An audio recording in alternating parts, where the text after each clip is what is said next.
그렇고, 다섯 번째는 좀 긴데 이게 심리 상담에 해당되는 겁니다. 왜 심리 상담이 유효한가 하는 건데, 우리말로 보겠습니다. 지금까지 정신치료 혹은 상담이 유효하기 때문에 어떤 사람이 상담을 받으면은 행동의 변화가 일어나는데, 어떻게 해서 그런 행동의 변화 혹은 마음의 변화가 일어나느냐 하면은 아마도 학습을 통하여, 학습이라는 것은 상담이죠.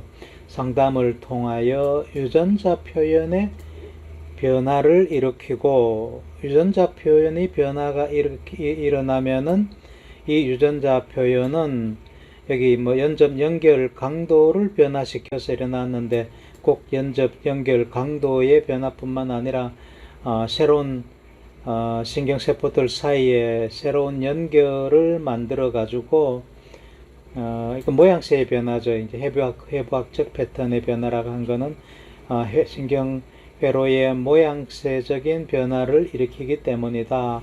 결국은 새로운 신경회로를 만들기 때문에 상담이 유효하다. 상담으로 어떤 마음이 치유가 됐다는 것은 마음이 변했다는 거고, 마음이 변했다는 것은 결국 다른 마음이 만들어졌다는 거잖아요. 다른 마음이 만들어졌다는 것은 다른 회로를, 뇌신경 회로를 내가 가지게 됐다. 그렇잖아요. 다른 뇌신경 회로를 가지게 되었기 때문에 다른 마음을 가지게 됐다. 어떻게 해서 그 다른 회로를 가지게 됐냐면은 상담을 통해서, 상담이라는 것은 환경이잖아요. 환경에서 자꾸 이런저런 자극이 들어오는 거잖아요.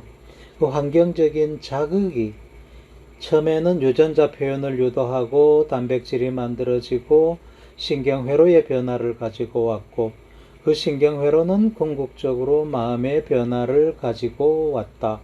그래서 어떤 정신병에서부터 벗어났다. 이런 얘기가 될 수가 있겠죠. 그래서 모든 것은 신경회로의 작용에서부터 온다. 상담도 그 신경회로를 바꾸는 것이다.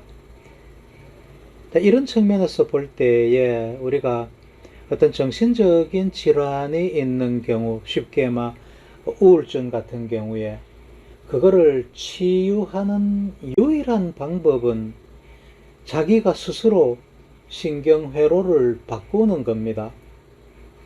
심할 때는 우선은 스스로 목숨을 끊는다거나 이런 걸 하면 안 되니까 어떤 약물을 처방해가지고 조금 사람을 좀 이렇게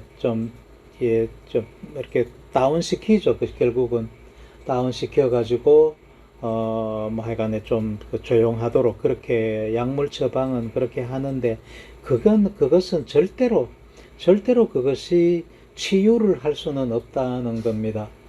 신경회로가 바뀌어지지 않잖아요. 그래가지고는 신경회로가 바뀌어지지 않거든요. 그래서 약물 치료로 해가지고 어느 정도 증상을 일단 죽이고, 그렇지만은 증상을 죽였을 따름이지 그 증상은 아직 남아 있잖아요. 그러니까 약물만 없어지면은 또 그런 현상이 나타나거든요. 그래서 상담이 실제로는 정신질환을 치유하는 직접적인 도구가 된다. 상담은 치료를 할 수가 있어요. 그렇지만 약물은 절대 치료는 못하는 거죠. 그죠?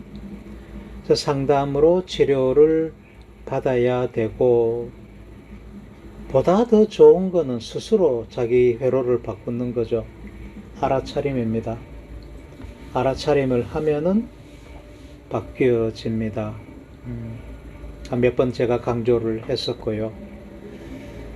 그래서 에릭 칸델이 얘기한 5가지 마음과 몸의 관계에 대한 5가지 원칙, 요거는 잘 이해해 두시면은 나중에 누군가 마음에 대해서 질문을 하면은 이거를 바탕으로 해가지고 얼마든지 잘 설명하실 수 있을 겁니다.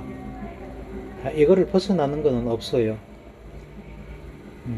보다 더 구체적으로 들어가가지고 어, 뭐, 우리 친구가 뭐 어떤데 어떻게 고쳐야 되겠느냐 이렇게 하면은 이제 그거는 보다 더 구체적인 방법을 제시하게 하는 데는 뭐 한계가 있을지 모르지만은 원론을 제시하는 데는 이 5가지 이외에는 없습니다.